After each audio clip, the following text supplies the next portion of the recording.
Yeah. What's your favorite song that you... I don't know. Anything that anybody sings along to. You know what I mean? Yeah. You know, October's good. Last Night's good. Domino's good. I mean, yeah. Come on, you got to have a favorite, like you know, like. You know what we did the other night? Murph showed up and played, and we did Once in a Lifetime. I forgot how That's a great tune. I forgot how good that song was. It's a good song. Yeah, I forgot how good that song. Once in a lifetime. Yep. Yeah, and if we were a half step down, I don't think I could hit those notes anymore. Really? Yeah, you know, Sheila. I don't think I could hit that in A anymore. Yeah, well, maybe for the first verse, and then after it's that, because you're not doing it as often. If you were doing it still, you would be stretched out. I don't think that any of the covers have them notes in it, right? Because you hit notes though that are there. You just don't think you're there because your voice is so different. And when I sing them, I feel like because you play in standard tuning. No, we're a half step down. Oh, are you? Yeah. I could have swore that you were in standard when I played with you, but. No, we were. I just recently, I did it like... Okay, that's what I was going to say. I did remember, it a couple of years ago. I right. said, you know what, I'm getting to the age now where I can still do it, but I'm going to go ahead and ease up on myself a little bit. And there's no reason not to. But I know have you found that sometimes hitting the notes is kind of odd now? Because sometimes there's that break in your voice where hitting the note flat and the down tune is more difficult than hitting it the half step up because that was easier to hit because it's above that break. You know? Yeah, I do. You get that too. I do get that. Yeah. But when you were in standard tuning and you were playing Josie's on a Vacation, people don't understand the Josie's on a. It's up there. You know what I mean? I can't hit that. You can't hit that? I can't hit that. No. Well, you always did. In standard. In D. Oh, that's right. Okay, because that's what I was gonna. Down. That's what I was gonna say. Is everybody's like, you know, you can. We actually play that in E in third rail. I could. There's no way I could do that. And I told them you can do that in D, and they're like, it's not in D. I'm like, it should be. Yeah, you know what I mean. You can. Trust me, you could do it. Right, you know what I mean. And so. Yeah, these days, if there's a song that I think the crowd really wants to hear and we're gonna learn it, if it's too high, I just transpose it. Yeah. You know, there would have been a day when I would have been like, no, we're just not going to do it. I mean, we're doing that high on you. I'm so high on you. Right. I'm doing that down. Okay. Yeah, I mean, because it's just. You know, once your brain picks up the melody of it, it's not going to say, well, wait a minute, that's in a different key. You musicians can pick that up, but the crowd, they're just hearing the melody, the relation, because music happens. Music happens between the notes. Right. It's the measure of what's between the notes rather than the notes themselves. Right. So, you know. Somebody said that, and I thought it was brilliant. It was Aerosmith. Oh, I thought it was you. It was me. Well, you can quote me. Yeah, right. No, Steven Tyler, in his book, he said that music lives between the notes because that's what the melody is the distance between notes. So once they hear the melody, then they know that that's the song they like, and they don't care if it's like, what? And I know that because when we do the Steelheart tune, everybody's like, whoa, I can't believe that you sing that. I'm like, they don't know what key we're singing this in. You know what I mean? Yeah. Oh, yeah. So, and I still can't hit the note in that thing sometimes. Well, I knew, you know, it's funny you bring them up because we were talking earlier about the shift in music. And when Steelheart came out, I knew, I'm not kidding you guys, I knew that was the end of rock and roll as we knew it. Why is that? Because you're not going to get any higher than that. Yeah, where do you go from there? Nitro. Do you remember Nitro? Right. And they had, and it sucked so bad. It was horrible. Right. Horrible. But individually, they're like a freight train coming. I was like, that is horrible. That sucks. Right. But I knew that was it. Because I knew that art form had gone. Because we watched it go. You know what I mean? Boom, bam, boom. Like, whoa. You watched it happen. Yeah. It's pretty soon it's like piercing break. I remember his advertisement, he could break glass with his voice. You know what I mean? Like, well, I'm buying my ticket right now. You know what I mean? Don't care about how good the songs are. He's going to break a glass with his voice. So, you know, that's the gimmick all of a sudden, and it's freakish, and it has nothing to do with music anymore. Right, exactly, yeah. So, and then all of a sudden, the only people that were realizing that were the dudes in flannel shirts in Seattle that were going, okay, let's get back to music and, you know, writing songs.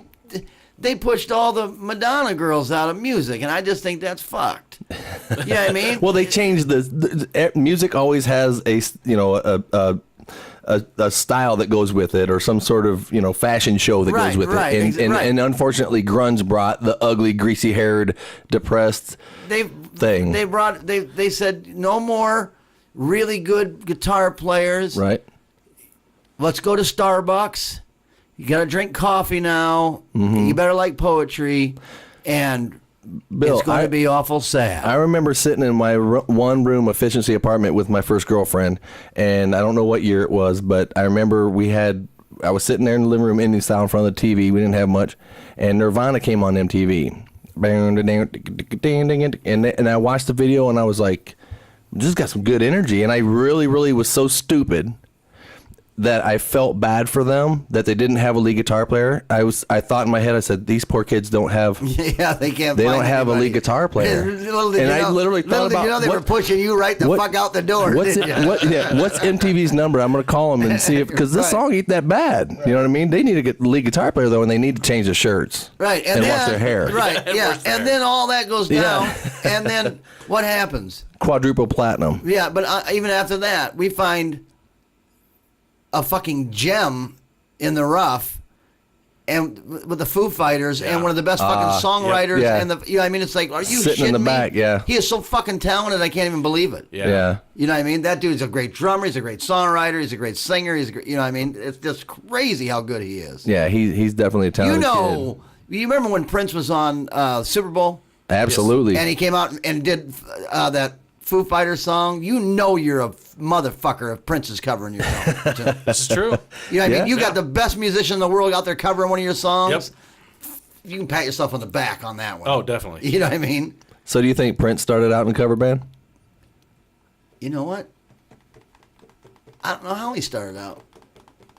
I know it was something to do with church. It was organ. Oh, okay. I know his first, he played the organ. I know that.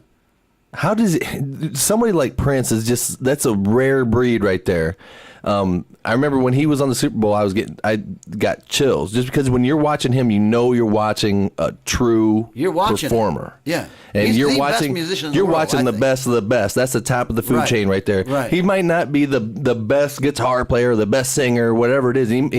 But he's the best performer, and he grabs you and doesn't let you go for the whole ride. Right. He'll never be up there and kind of like not feeling it and like right. He's always in character. It's Prince. Well, but think about him though. Prince can go and sit down at the piano and not embarrass himself with the finest in the world. Right. He sit at the organ, do the same thing. Sit down with the guitar and do the same thing. Sure. And sing better than all of them. So it's like, that's pretty fucking talented. You know what I mean? That's crazy. Yeah. And when I listen to some of the stuff that broke him on the Purple Rain record or whatever, some of the vocal lines that he does and what he's doing on there is so absurd.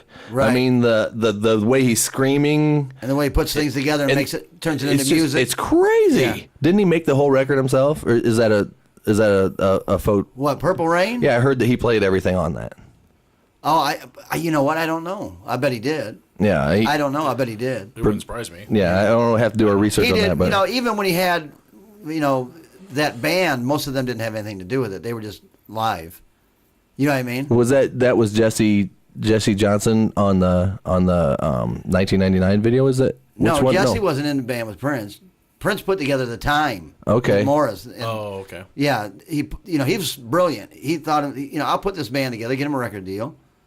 You know what I mean? Mm-hmm. Take them on tour with me, make a bunch of money off of them. Mm-hmm. And now I already got it for my movie that I'm writing. They'll be in the movie. You know what I mean? I'll use more. So he thought, that guy was thinking ahead, way, way, way ahead. So Jesse Johnson was in The Time. Right. Oh, I thought he was in Prince. No. For a little bit. Well, they were just down at the across from Jesse's Purgatory. not with him anymore. Oh, okay. Yeah. I was going to ask that because that parking lot was packed. Yeah. Yeah. If he was in the band, I would have taken the night off and went and watched him. But he wasn't. When's the last time you saw him? I haven't seen him for years. We talk every now and then. I mean, I call him right now, but he'll say, "What the fuck I don't want to be on your show." No, I don't. I'm not trying to get him on my show. Did it sound like I was trying to get him on my show? No, I was saying I call him, but he'd be like, "What? Don't call me." Don't bother me with this shit. Yeah. He's like, "Call me when you get home tonight." But Clive Davies is here. Right. Yeah. Well, then fuck him. Yeah. Right. Fuck him. Yeah. So what else you got on that list there? I can't read that. Oh, we got it pretty much covered, don't we? Yeah. Well, I got a couple things. Okay. You working on some new material? I'm not. Got people asking. I'm not. No? We just did a live thing. Trying to get that out. I don't have anything right now. Don't have anything? Yeah, Brian knows he's a songwriter. I just don't have anything. I pick up the guitar and my hand goes right to the same chord, same thing. Yeah. You know what I mean? I just don't have anything. You know what I like to do? I like to do another Iowa record because it's about time for another one of those. You know what I mean? Cool. But but man, I got to get really. The only way I can do another album, and I will, hopefully. The only way I can do it is to get a good one. You got to get that first song, man. If you get that first song and then get it rolling. Yeah, and then you got some. You know what I mean? The train's starting to move. You know what I mean? Well, I was going to make a suggestion, Bill. We talked about this on the last show too. You don't have to do records anymore. You could write a song and put it out for download and sell how many downloads. You know what? You're right. I don't even think about that. I think I got to keep putting out a whole album, don't I? Yeah, just put one out, and then people will download it. Yeah, if that's it's a good idea. And then just like the next month, put another one out. Right. You know, see, that's the thing is I keep thinking I got to put a whole record out. You know, and I'm not in a position you are. You can be out and say I've got a new song out on iTunes right now. You can download it. Blah blah. It's 99 cents. Right. You know what I mean? So. Well, I'm just like that's where it's going anymore. Anyway, the last album was very good. I mean, I remember hearing the basic tracks at your house, and it 9? Mm-hmm. Yeah, I thought it was a pretty good record. I didn't think it was great, but I thought it was pretty good. I thought the Horse You Rode In On was some of the best work I'd done. Brian did a lot of guitar work on that one for me. Right. I thought that was a really nice record. Yeah. That was fun, yeah. There was some good stuff on there. And there's some good stuff on 9. I can't think of any of it off the top of my head. I mean, Quicksand's good. You know. That one about the ocean. From 0 to 1,000 miles an hour. Whatever the name is that. I can't. I like the album. As a whole, I was pleased with it as a fan, you know. Right, yeah. Well, thank you, but I don't have. What's up? Oh, I'm sorry. I just had a weird sound happening in my chest that was like, oh.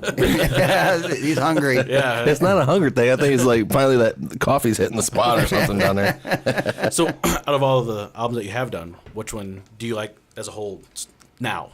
As a whole? Yeah, that you're happy with, that you did. Horse You Rode In On, probably. Really? Yeah, probably. Or the Pink album. I like that one, too. Was a great album. That's a good album. I like that one, too. And like I said, just a little while, Murph came out, we did Once in a Lifetime. The problem with that is I need to play more of those songs now because the people that are coming out to see the band are true fans now. Yes. You know what I mean? They're true fans and know the music, and I need to start playing more. You know what I mean? Less of Jesse's Girl on that shit. I mean, of course, unless there's a bachelorette party. Right. Yeah. You know what I mean? But I need to start playing more. And people still like it. Yeah. But, I go and I want to hear some. I go to see you. Right. And your stuff. Well, I judge what original songs I'm going to do by the crowd response.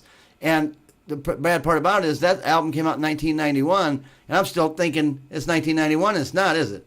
I should probably play some of those songs and see if people like them. And then, you know what I mean? Mm-hmm. We played it, people come running, they're up dancing and jumping, and they loving it. I'm like, oh, man, this is a breath of fresh air to play a song I wrote, so many years ago, Well, from my perspective, I'm jaded because I'm a musician. Right. But, I still see the people that I don't consider musicians or just the average Joes. And, wouldn't it be awesome to see things through their eyes just for one night? Yeah. You know what I mean? And nothing against them. It's just to not have the critiques in our head and the hearing everything about music. My wife told me that's a hindrance to you, Brian, because you can never hear music now. Right. You always have to. We can sometimes, but anyway, when I go to see the shows, the people enjoy the originals, whether they know them or not. And I assume in my head that they know them because they all seem to be like, yeah, all right. They recognize it immediately. Yeah. I've never seen anybody like, what's this? Never. And I'm always there. I want to hear all them songs. My favorite, when I played with you, I told you, I said, the next time you play, I want to play your songs because they're fun to play. You know what I mean? Because I like all the songs. Right. And they're just fun to be on stage and play. Well, it's pretty cool to watch somebody when you're singing and they're out there singing the lyrics back to you, because I sat in a dark room, or I sat in a car, or I sat in the back of a bus, right? And I sat in a Pizza Hut and I wrote those. Mm-hmm. And if somebody liked the song enough that they know the words to it, that's pretty damn cool, really. Oh, yeah. You know what I mean? Well, you have that knack for writing hook. People either have that or they don't. Like you're saying, you don't have anything in you right now that you're not inspired to come up with new material. I just don't have any ideas right now. I think it might be the subject matter isn't the same anymore. You don't have. You think that some of the passion's gone? You think? Well, just the things that are happening in your life now don't have to do with being heartbroken or wanting more or being mad at your situation that you're in. You know, you're pretty settled into it now, you know, and so the subject matter doesn't come that much, you know, the inspiration for it. I mean, the melodies, I guarantee, are in your head, but just the filling in the what it's about. Blanks. You may be right. You may be right. You know what I mean? Because you know, you exercise that quite a bit. I stopped writing, and so I kind of feel like that muscle gets weak after a while when you don't. Right. You know what I mean? When you don't practice writing songs all the time, I feel like if I sat down right now, I'd be right back to square one. You know what I mean? See, I don't. I think once if I can just get it off the ground, just get it started, then I you know, there's shit in me that'll flow out, but I gotta get it going, and I just. Right now, it's just not going to happen. Yeah, and you were blessed with that voice, too. Well, I don't know about that. Well, maybe cursed. I've never heard, and I'm not trying to kiss Bill's ass, because I'd be the first one to get, he ever hit a flat note or did something crazy like that, I would be like, yes, fine. He finally fucking cracked. You know what I mean? He never does. He never does. That's a gift from God. You know what I mean? That's a gift from God that I don't know even how it happened, but I really just don't sing off key. Yeah, you can't. You know, I mean, I don't know why, but it's just really I can weird. teach you how to do it if you want to know. I don't think so. I mean, you know, you might hit an oyster here or there, but you sing in key. An oyster? Yeah. That's awesome. Like a lung oyster? Like I don't know. Just a... Well, yeah, but that's a natural thing that happens. Yeah, you can't. No, I've never heard one of them. If I heard that, if I could tell it was phlegm or something, I'd let that pass. Right. But I'm talking about something that, you know, like a total, like a yodel, like what you just did. He just cannot sing that song worth a shit. Like, no, I ain't never heard one of them. And I'm dying to, man. I'm like, come on. I'll do a whole song that way for you. I know he just smoked a whole pack of cigarettes, you know what I mean? He just ate like tacos and shit, you know what I mean? Hold on, I'm trying. Driving in my car, I think you. Thank you. Everybody hear this? This is what did you expect? Well, now let me do the spot that leads up to that. Billy said he wouldn't come on the show unless he could do his song on here. So let's let Billy do his song. Go ahead, Bill. Right, that's how Maybe we'll switch that around so the whole show is you just want to do that. All fucked up like that. Yeah, real good, Bill. Anyway, next week we got Bill's drunk. He came on here drunk. This is what he sounds like without. He keeps coming over here at fucking 4 o'clock in the morning, bringing that shitty guitar with him. Here he is again. Let's let him in. That's without the auto-tune, kids. Right. Well, that's funnier than hell, man. You know what we're gonna have to do? We're gonna have to have Bill come at least like once every couple months to keep our show alive. I think so. I would love to come back. You guys, thank you for having me. It was great. Yeah, great time. This is something that we really like to do, and it's going to be hard to to keep up with this show, because I bet you we get a lot of listeners with this one. Well, I just hope that I wasn't too bitter. I don't want anybody to think. I mean, I'm the luckiest guy in the world. You know what I mean? I grew up with everybody in the Quad Cities. I can't go anywhere without somebody going, "Hey, Billy, you're the Lynn." You know what I mean? Mm-hmm. I don't consider that a hindrance. You know what I mean? I consider that's cool as shit. The Big Lebowski. He was on a TV show. What's his name? John Goodman? No. What's his name? You're talking to some idiots here, Bill. Bridges. Jeff Bridges. Jeff. And he was on a show. I don't know what it was. I can't remember now. But anyway, he said, they were talking about that movie. Mm-hmm. This was just recently. And he said, you're the dude. You're the dude. He said, does it bother you? And he said, absolutely not. And they said, he said, He said, you see me out, I'm eating dinner or something. You walk up and say, hey, dude. He said, how you doing? Yeah. He said, he goes, no, I did it. I made it. Absolutely doesn't bother me. That's how it should be. Yeah. I mean, you are where you're at because of people. Nothing's worse than somebody praying on the public, please like me, please like me, please like me, please like my music, please, I'm giving you my whole heart here. This, you like it, now fuck off. Yeah, right. Yeah. Well, you said it right in your son in Iowa on the Iowa record, where it's like you said no pictures, please, but everybody look at me. But everybody look at me, right? Yeah, right. I thought that was a brilliant line, because that comes from somewhere that I think that we as individuals kind of feel that way. We want all the attention. Well, sure you do, or otherwise you wouldn't be out there doing it. But we don't know how to handle it because we don't feel like we validate what we're getting from them. They think we're something special, but in our minds, we don't feel like we're at the top. We're just, you know what I mean? We don't want to be treated special. Right. In my eyes, I'm a failed musician, but I've come to grips with it.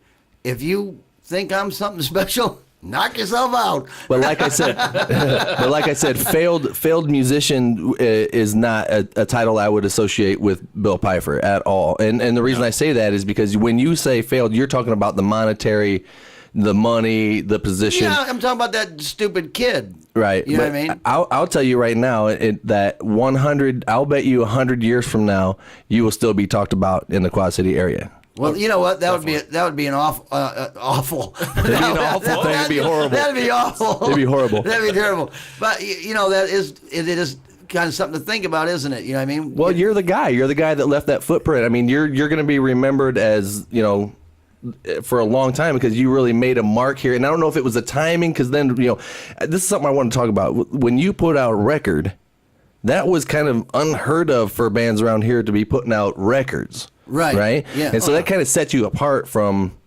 what was going on. And then I went on to say, like, you know, 3 Years Hollow, they don't just have a CD now. Times have changed. You have to have a record and you have to put out like a higher budget video. Right. But you did that too. Right. I'm going to play your video. The one you're on. Tell me, are you on the ledge? I am on that ledge, 54 stories in the air. Oh my God! I about peed my pants. Yeah. The older I get, the more scared of heights I get. And Yeah, when I watch that, I'm like, is he really? I was on that ledge and them shoes. Oh, 4-inch I know. platform shoes. And then you kind of get up off of it. I'm like, oh Yeah. my God, oh my God, oh my God. Yeah, that director on that video was like, man, you just got to stand up. He goes, you just got to do it. I was like, dude, man, that's 54 stuff. If I fall, I'm dead. That's it. And you did it anyway. Yeah, and I'm like, you know what? I'll do it for the fucking, you know what I mean? What were you thinking? You looked totally calm, like. I was acting my ass off because when I got down, Murph, you know what? Murph and Hal wouldn't even watch.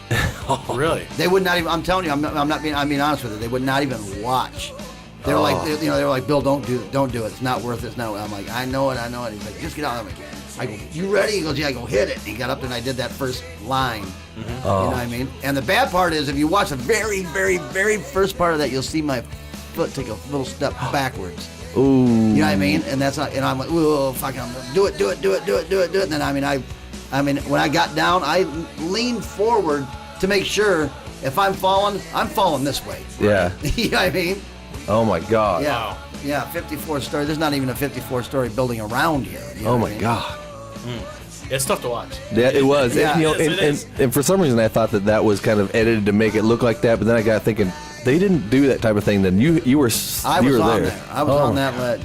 And why the fuck didn't I say, yeah, I'll do it. Let's put a rope around Right, me. in case. I don't need my Yeah. shirt up through my pant leg, so if I fall, Right. At I'm going least to be you're scared dangling. to fucking Yeah. death, but you can get me back up here. Yeah. You know, I'll be scared and I'm fucking dead. Tie him around Hal and Murph, you know what I mean? Right. Then all three of you go. I'll be like the fucking Stooges, you know? That's awesome. Yeah, I wanted to ask you about that video because that's not the only video you did. You did Sister, Electric Sister. Electric Sister, Oh, which is. that's right. Where did you do that? You did that at Mr. Rogers. Mr. Rogers. On Harrison Street. That place was called LA's at one time, right? Right. Did you have a?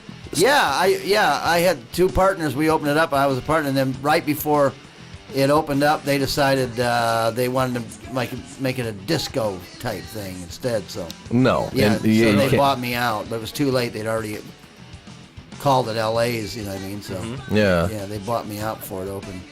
Cool. I didn't know that. Yeah, Yeah, that's a good record too. that was Mink-Out, wasn't it? Yeah. Yeah. Well, I'm talking about the Petrified Ice Cream. Oh yeah. I don't know if that's a good record. I thought that was on there for a I think second. there's some good songs on it. There's some good songs. October. I have to agree. As a fan, there's some good songs on it. It's not one of my favorites. Mine either, right? Yeah. And then, Where Are You Now? I like that. Yeah. And Dude, that's what I was saying. I was like, did I get the wrong record? No. Because I Am is like I Am, one of yeah. my favorite tunes. And I know that you threw that like raunchy chord in there. You said because that's kind of the that was dissonant right. chord. Yeah. I put that in there because that's if you didn't put something like that in the song, then at the time it wasn't going to work, right? Yeah, you had But, to. Yeah. I can't remember how it goes now.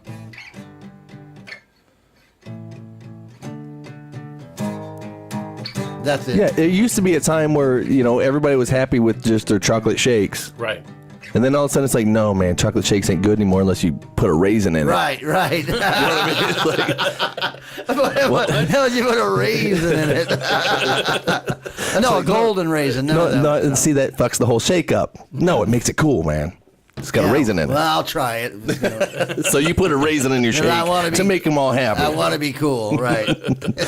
So, but yeah, I think we covered everything, man. Thank you very much for coming. Thank you guys, both of you. Thanks, buddy. And I'm telling you, if you guys want Bill back on the show again, let us know. Get on there and tell us because I'd love to have him back. And I don't think he's gonna have a choice. He's gonna be back. Yeah. Absolutely. Well, this is probably going to be part one, part two. You're probably going to have to move it into part 3 and 4 and 5. Maybe We'll find something to talk about. You don't know my editing prowess. This thing is going to probably end up saying, I like Brian. And then that part where you sing, and then right. you know, Right. like, That's it.